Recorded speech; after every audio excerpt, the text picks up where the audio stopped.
Good morning, everyone.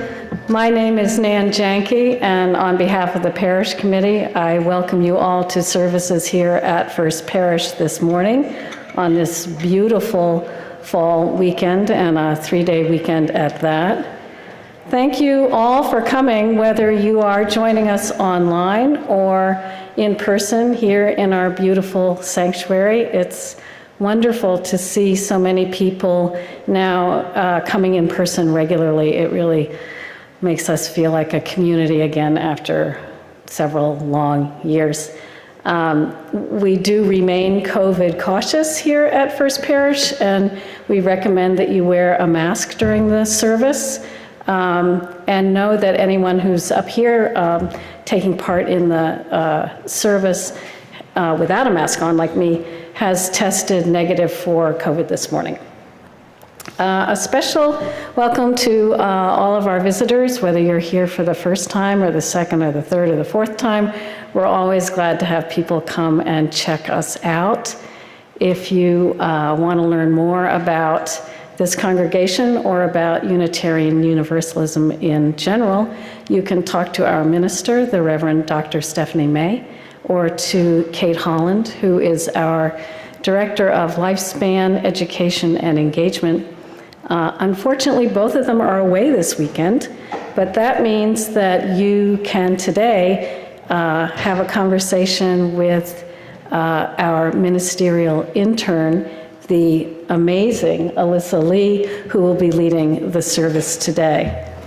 In the meantime, I can share with you the mission of this congregation, which is lovely in its four-part simplicity. It is simply to build community, to search for meaning, to deepen our spirituality, and to make a better world. Please join me now in taking a moment to say hello to the people around you, and turn around to the camera maybe and wave to those who are online.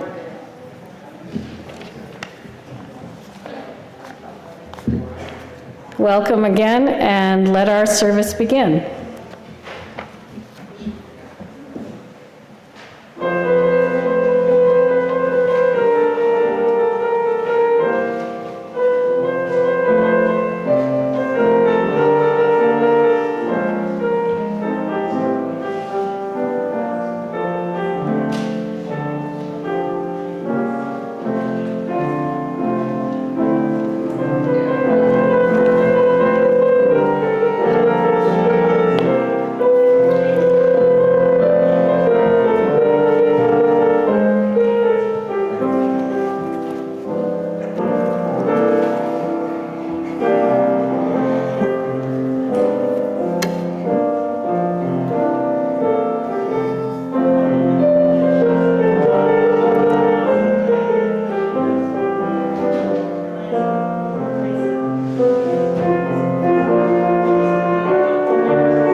Hello, my name is Alyssa Lee. I'm the ministerial intern here, and my pronouns are she or they.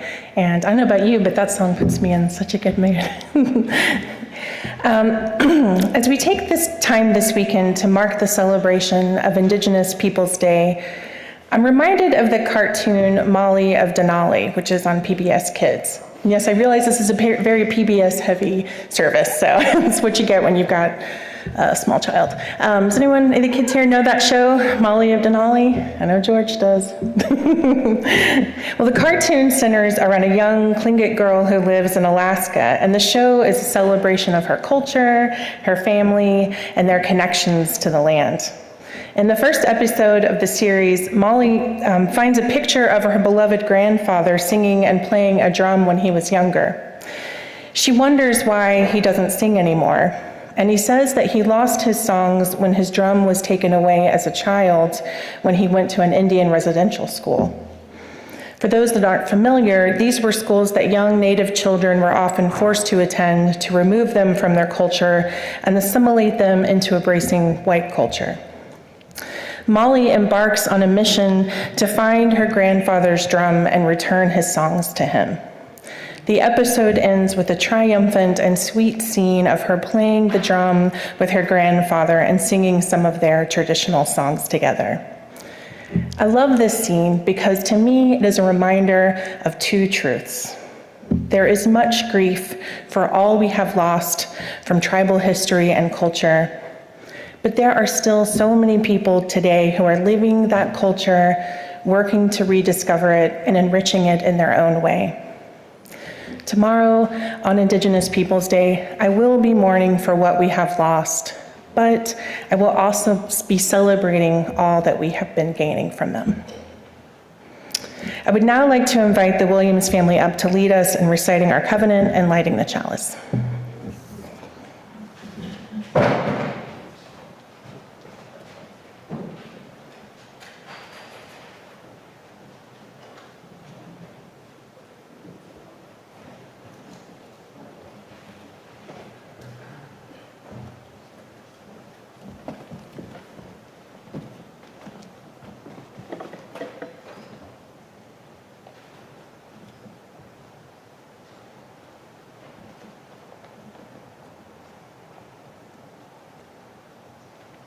Please join us in saying, with open minds and loving hearts, we gather to search for meaning, to care for one another, and to work together for a better world.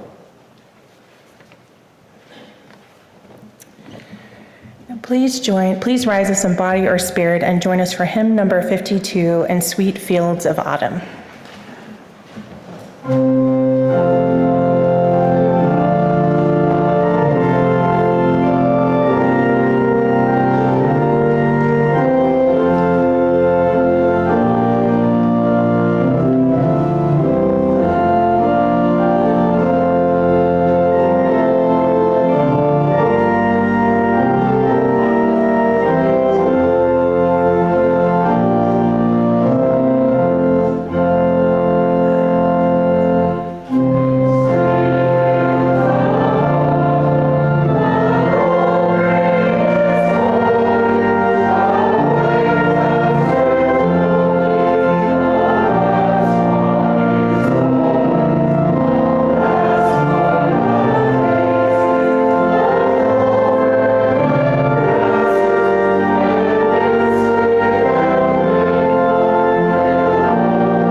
So unfortunately, our Director of Religious Education and Engagement, Kate, I'm feeling a little bit under the weather, so I'm going to pinch hit for her today. So we're continuing our exploration of Christianity for the month of October with the story of the Good Samaritan from the Christian Bible.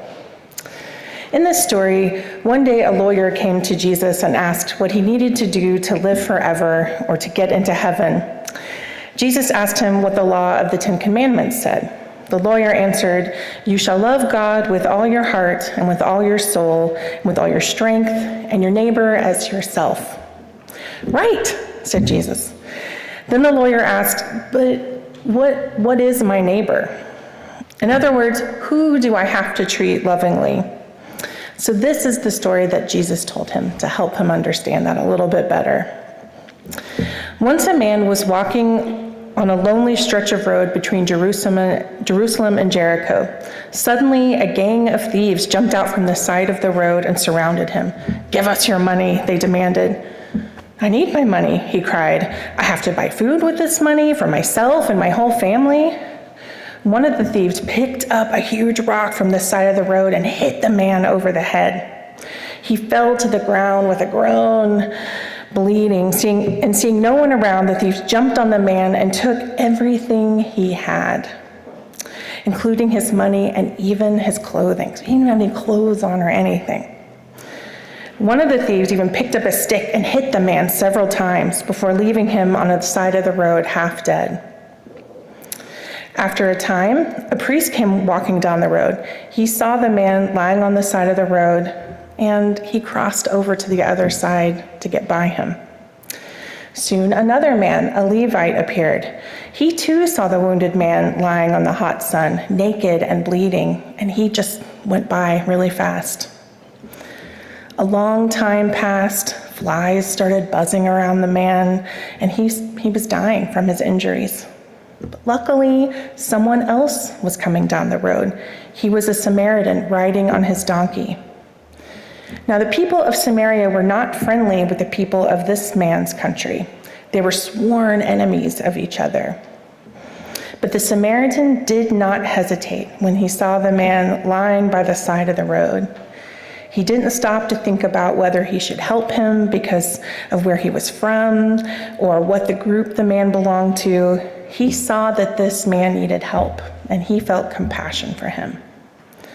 The Samaritan took healing oil and wine from his bag and cleaned the man's wounds and bound them with bandages he made from his own shirt. So he must have taken off his own clothes and helped bandage this man. And he covered the man with a robe. He gave the man a drink of water and put the man onto his donkey, which is his mode of transportation. And slowly, for the man was in great pain and the road was long, they walked to the next town. There, the Samaritan found an inn, which is what we probably would think of as a hotel, and asked the innkeeper to give him what was necessary to make the man comfortable. The next day, the Samaritan gave money to the innkeeper to pay for the wounded man to stay at the inn until he got better.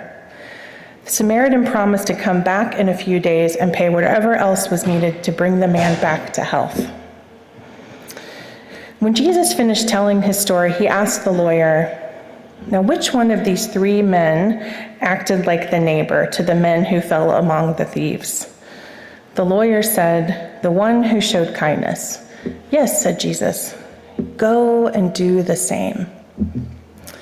I always think this is kind of a remarkable story because I don't know about you, but I saw someone laying on the ground, naked, covered in bruises, who know what.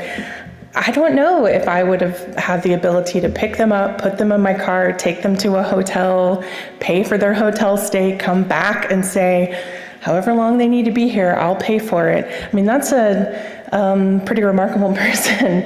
But yet that's in the Christian Bible, that is what Jesus is asking people to do. That's what his definition of being a good neighbor is. And you often do think, though, if you were that man lying on the side of the road, you would hope somebody would do that for you. Somebody would look at you with compassion. And I think that really builds into our own UU values. Our first of our 7 principles is to acknowledge the inherent worth and dignity of all people. So this Samaritan saw the inherent worth and dignity in this man lying on the side of the road. So it's something for me to be thoughtful and hope that I can aspire to follow the same example someday.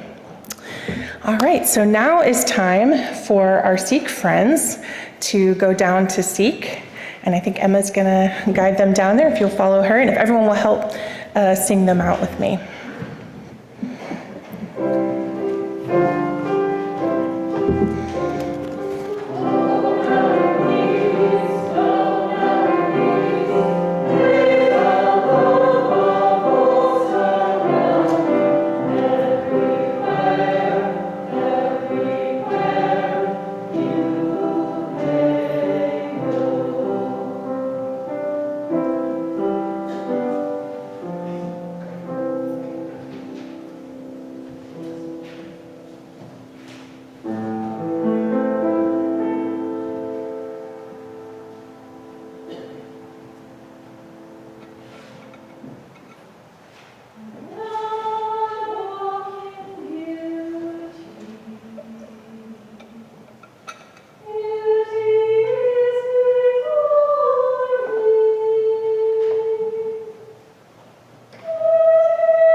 That was beautiful. Thank you so much to the choir.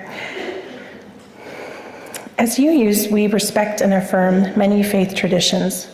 And today we are recognizing our Jewish neighbors and those in our congregation who recently marked Yom Kippur, the Day of Atonement, a time set aside for introspection, prayer, and asking God for forgiveness. Lucy will be leading us in a singing meditation that was written by Jewish UU minister Robert Eller Isaacs that reminds us that there is always forgiveness and the opportunity to begin again in love. Lucy.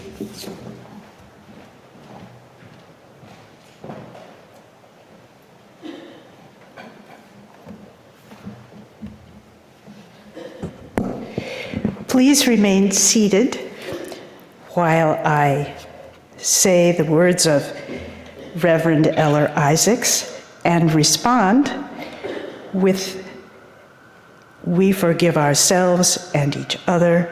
We begin again in love." Turn to page 1037 in the Teal hymnal.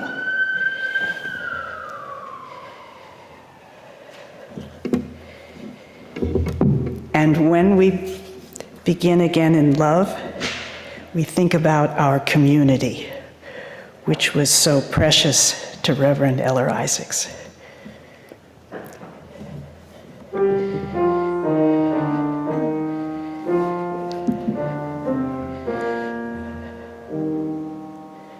For remaining silent when a single voice would have made a difference.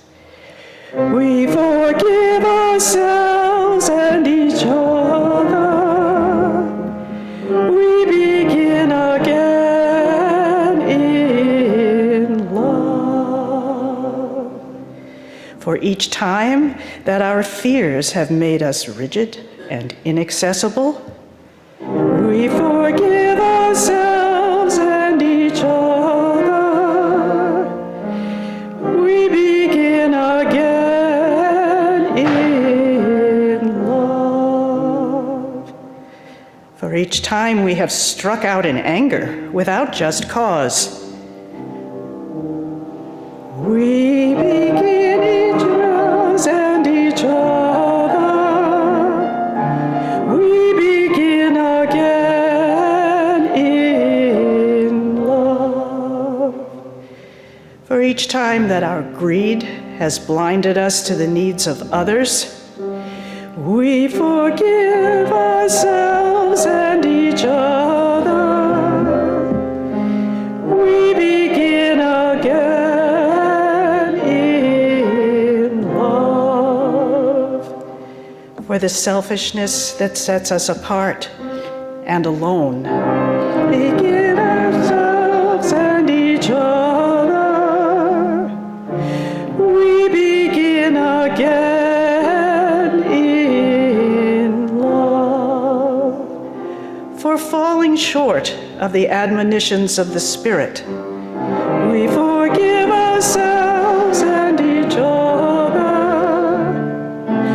We begin again in love. For losing sight of our unity, forgive ourselves and each other.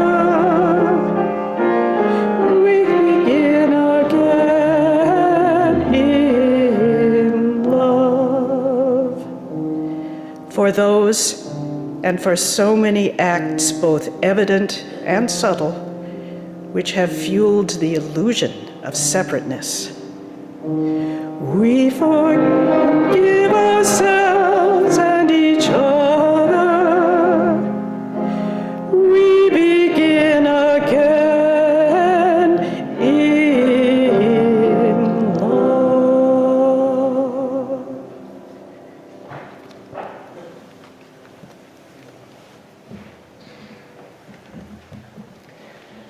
Let's just have a few moments of stillness.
I'm Kathy Schmidt, a lay minister of this congregation. This is a time in our service we set aside to share our joys and sorrows. In both our sharing and in the support given by our witness, we affirm our covenant to care for one another.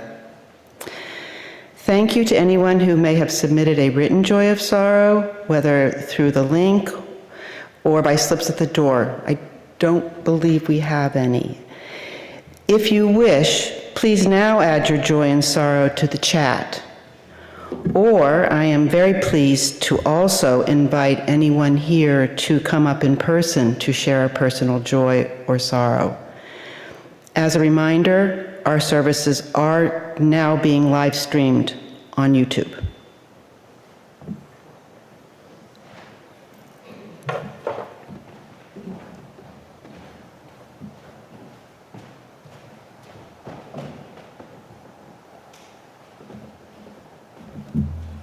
This is a joy.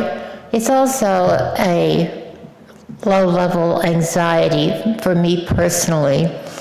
On the way into the sanctuary, I happened to see this book caught my eye, Against Empathy, an argument for the case for rational compassion. So let me be clear, I'm not asking for empathy. I'm not even asking, as the evangelicals would say, to lift her up in prayer. I concluded I just want to share that my younger daughter is in Sierra Leone.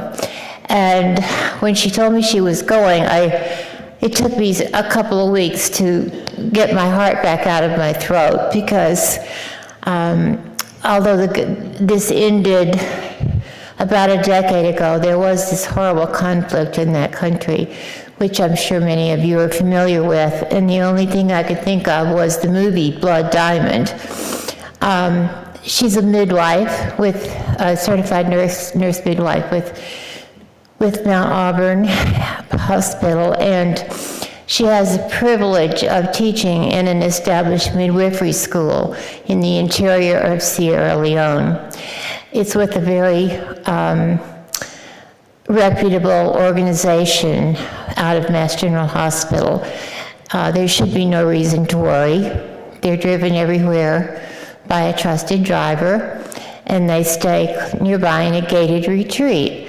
Nevertheless, there's still tropical organisms everywhere, and I will be very thrilled when she's back here safely with her 3 children.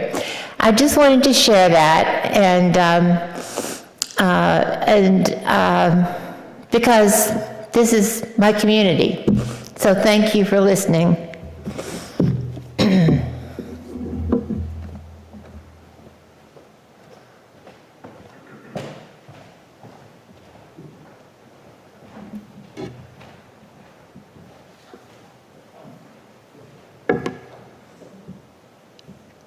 And now I light a final candle as a symbol of all the joys and sorrows that we hold in our hearts and minds.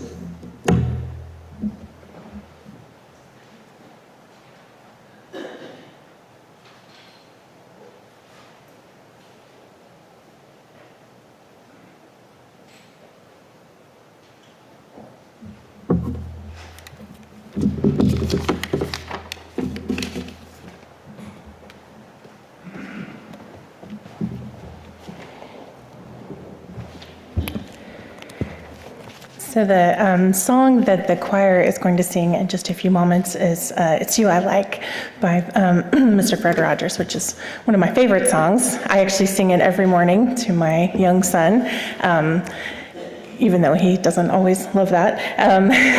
He sometimes puts his hand over my mouth. But as kids are wont to do. But I love it because, I think it's such a reminder to him every day that not only do I love him, but I just really like him. And I also wanted to sing it here. Yes, I'm talking about Mr. Rogers and the sermon, but I also wanted to bring it into the service because it's all of you that I like as well. It's the things that keeps me coming back here, and I've heard from a lot of you that it's the community, it's the people here, that's what brings us together, and that's what brings us back every Sunday. So I think it's apropos for this community and this congregation for us to get to all share, and it's you I like. So we're about to have the offering. If you are online, you can look for ways to donate in your order of service. If you're here in person, they're going to pass around the basket. You can also donate online. If you donate online and you would like to put in the basket the orange card saying, hey, I donated online, that would be great, just so we can kind of keep track of that. And there we are. Now we will gratefully receive the offering. Thank you.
This is from Life's Journeys, according to Mr. Rogers. A friend of mine visited a beautiful monastery where a dozen monks were living. Most of them were in their 70s and 80s. This is a place which once had a population of 60 active men studying and following a very strict rule of living, praying together 7 different times a day, 7 days a week. They worked hard and they were successful. My friend asked one of the monks why he felt that over the years the community had dwindled from 60 to 12. And the reply was, "We did everything right, but somewhere in all that living and praying and successful working, we lost the most important thing of all, the thing that was so contagious and attracted people to us. We lost the naked love. Little by little, the success replaced the love." The old monk ended by saying, "Oh, sure, you can have love and success, but the love has to remain first, always first. Natural, accepting, affirming, inclusive, naked love. Love and success, always in that order. It's that simple and that difficult."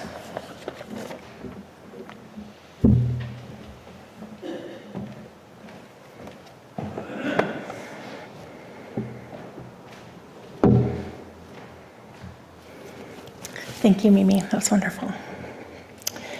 In May of 1969, there was a hearing on the funding for the Corporation for Public Broadcasting, which is the entity that brings us such important programming as Masterpiece Theater, Austin City Limits, Sesame Street, and of course, Mr. Rogers' Neighborhood.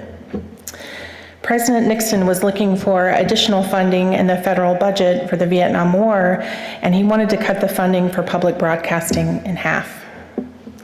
Fred Rogers, also known as Mr. Rogers, spoke before the Senate Subcommittee on Communications.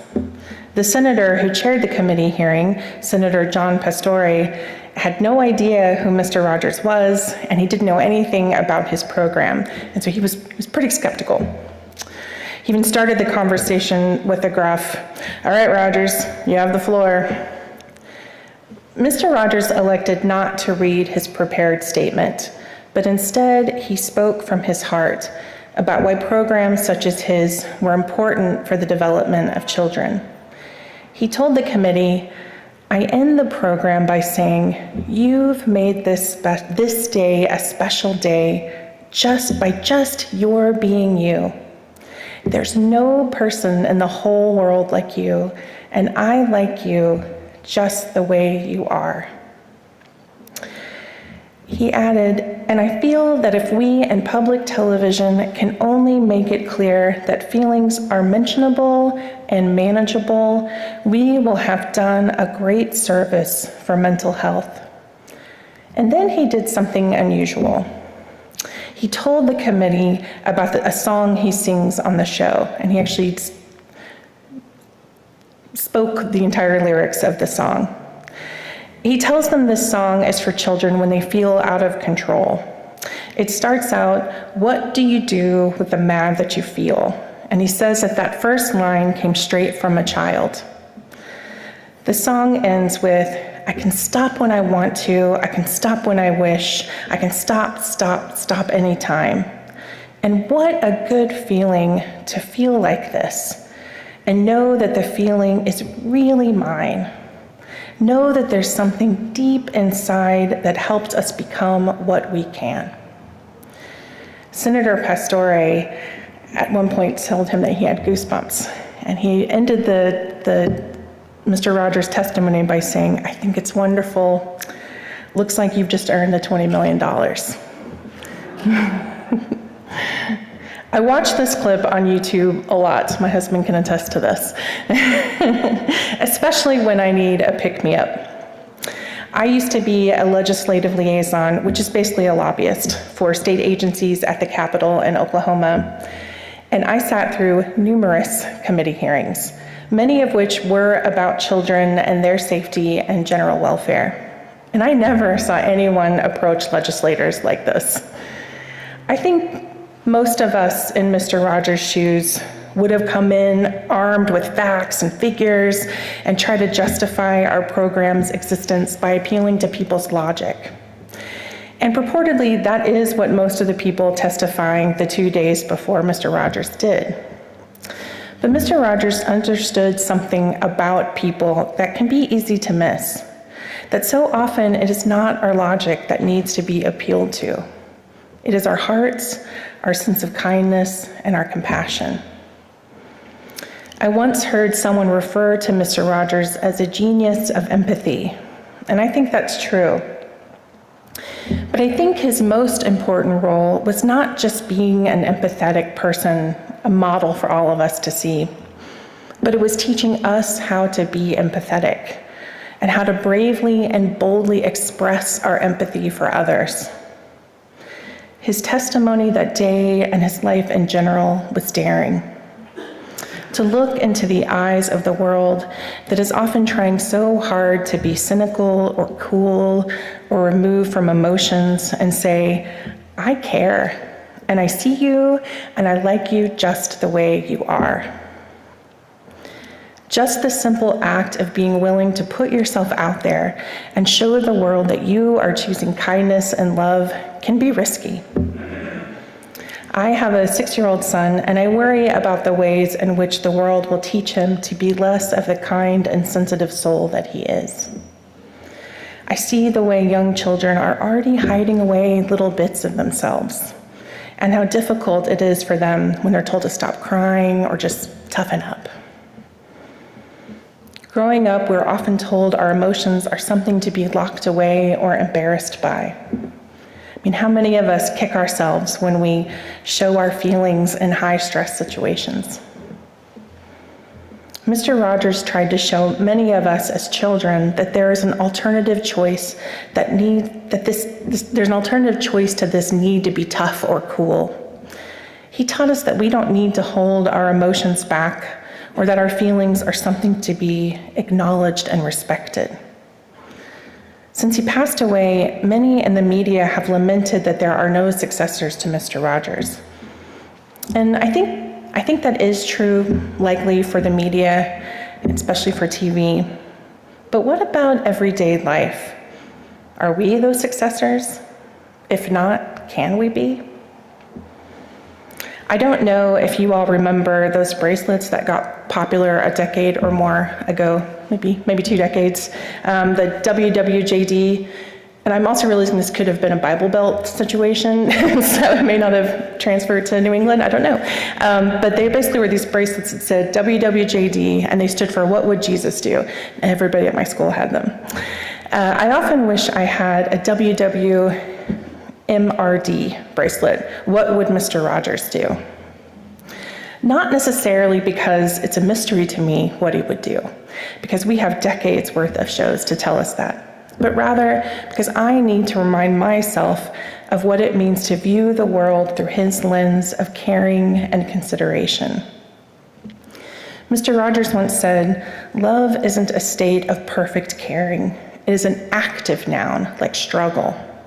To love someone is to strive to accept that person exactly the way he or she is, right here and now." That can sound simple, but I think it's a tall order. I'm sure for many of us to actively love and accept people exactly for who they are in this moment and without a requirement for change can feel almost impossible at times. It feels like a completely unattainable goal, the work of a saint even. Yet many of the people in Mr. Rogers' life had said time and time again that he was not a saint. He worked at being kind, at being a friend and good neighbor unlike anyone they had met before. Mr. Rogers once said in a commencement speech, "We don't always succeed in what we try, certainly not by the world's standards. But I think that you'll find that it is the willingness to keep trying that matters most." He understood the value of identifying who or what we want to be and trying to live into our better self. He didn't think that the true striving for our better self should be centered around money or titles or awards either. But instead, he said, it is the knowing that we can be trusted, that the bedrock of our very being is good stuff, and that we never have to fear the truth. He said, when I say it's you I like, I'm talking about the part of you that knows that life is far more than anything you can ever see or hear or touch. The deep part of you that allows you to stand for those things without which humankind cannot survive. Love that conquers hate, peace that rises triumphant over war, and justice that proves more powerful than greed. What is incredible to me is not only that he identifies these intangible gifts that live inside all of us, but that he appeared to live his life in search of advocating for and nurturing their importance, not only in himself, but in others as well. And what is remarkable to me about this is that he didn't have to do any of that. You may not know this, but Mr. Rogers was born into a very wealthy family outside of Pittsburgh in the blue-collar town of Latrobe. And forgive me if I'm not saying that right. He was driven to school in a limo every day in elementary school. And many of the local kids were not allowed to come to his home for play dates because their families worried they wouldn't have nice enough clothes. He tells a story that one day his chauffeur did not show up and decided to pick him up from school, and so he decided to walk home, and he was chased by a group of boys who frequently called him Fat Freddy at school. Likely due to the nature of his family's status in town, Mr. Rogers had difficulty making friends in school, and as a result, he spent much of his time alone, with only his imagination to keep him company. Many people who grew up like Mr. Rogers might have lacked empathy for those who were not born in such fortunate circumstances. You heard that expression, some people are born on third base and go through their life thinking they hit a triple. It would have been easy for Mr. Rogers to think like that, to imagine his immense financial privilege was somehow blessed by God and therefore made him less sympathetic towards others who were not quite so fortunate. Still, there are also others who grew up bullied and feeling lonely and outcast. He could have become angry or bitter. He could have turned inward and brought his rage to bear on our culture, as some do. But he didn't. He chose kindness, and he chose it in the most radical way possible, to see the goodness in everyone and to not be afraid of expressing his feelings and care for others. This is a revolutionary and unusual way for a man to comport himself now, much less in the 50s and 60s when he began working in television. And I don't think the world quite knew what to do with him then, and I still don't know that they know what to do with him now. Even as a small child, I got the message loud and clear that Mr. Rogers and his brand were deeply uncool and something to be made fun of.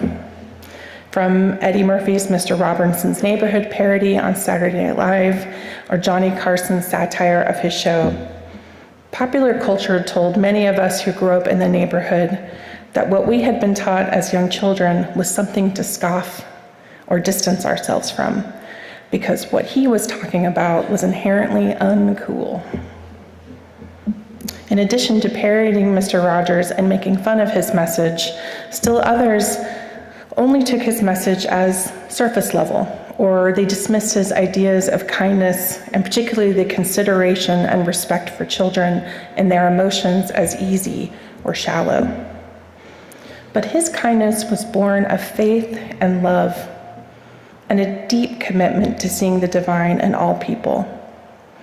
Mr. Rogers was actually an ordained Presbyterian minister who saw his role in television as his ministry. His friend Aaron Bisnow, a rabbi at a temple in Pittsburgh, near where Mr. Rogers filmed his show, said that Mr. Rogers often wondered if heaven is the relationships we make here.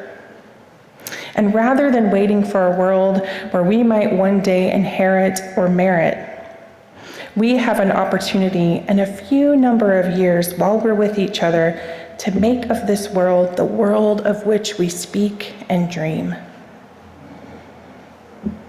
Mr. Rogers believed we make this a better world by accepting people even in their brokenness. And that starts with caring for and protecting the most vulnerable people in our lives, children. But it also entails seeing the child within each of the people we encounter every day. His close friend, Reverend George Worth, recounted that he was once talking about a difficult person from his congregation that he felt was trying to oust him from the church. And Mr. Rogers responded, "I wonder what happened to that man as a child that has caused him to be so angry and so determined to hurt you. I wonder what pain that man suffered when he was a child." Honestly, as Mr. Rogers' friend, I might have been annoyed by that. I'm not gonna lie. I would have thought, but you're not understanding me. You are not seeing the detrimental impact this person is having on my life. But then, if I thought a little more, I'm not really sure that that's true either. Maybe he did see it, but he also saw the harmful impact that person's childhood or experiences had on them. By having empathy for another person, Mr. Rogers is not asking us to not have empathy or boundaries for ourselves, but to measure it. Maybe we can have both things. Maybe we can be hurt and frustrated by someone, but also recognize their humanity, see them through a lens of empathy. Since I've become a mother, I have a front row seat to the innocence and sweetness of childhood on a daily basis. I've started to look at people as the child they might have once been. I can't help but picture the angry, bitter people on the news, or the people who have hurt me personally as a young child, their eyes full of innocence and the promise of who they wanted to be in the future. I mourn for the children and later adults who were abused or neglected, or who were told they wouldn't measure up or that their feelings weren't valid.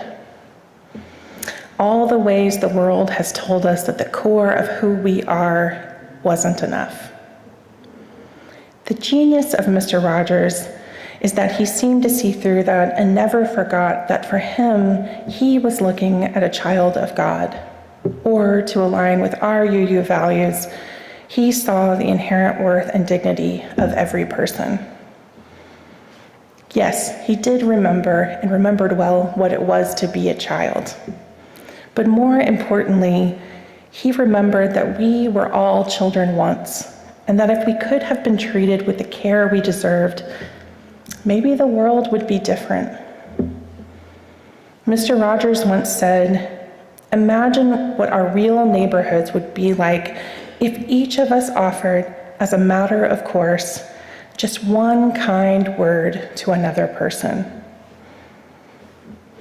Imagine if we went about our daily lives daring to tell people we cared for them, even when it feels risky. Daring to let people know what we were feeling and saying to them, "It's you I like." I think that is what Mr. Rogers would do, and what he has been asking us as his neighbors to do all along.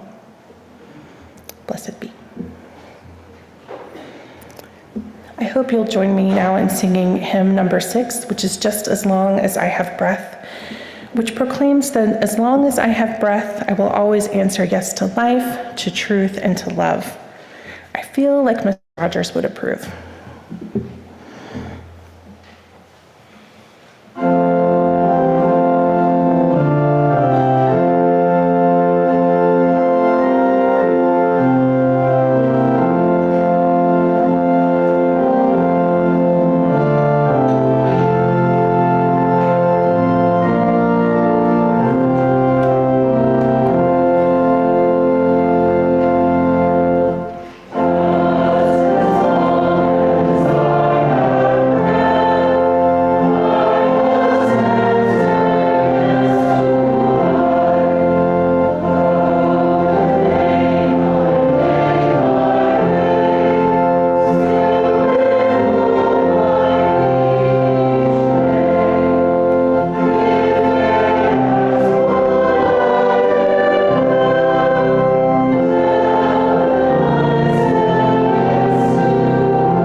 leave you with words. Can you hear me? It's okay? Okay. I leave you with words from, you guessed it, Mr. Rogers.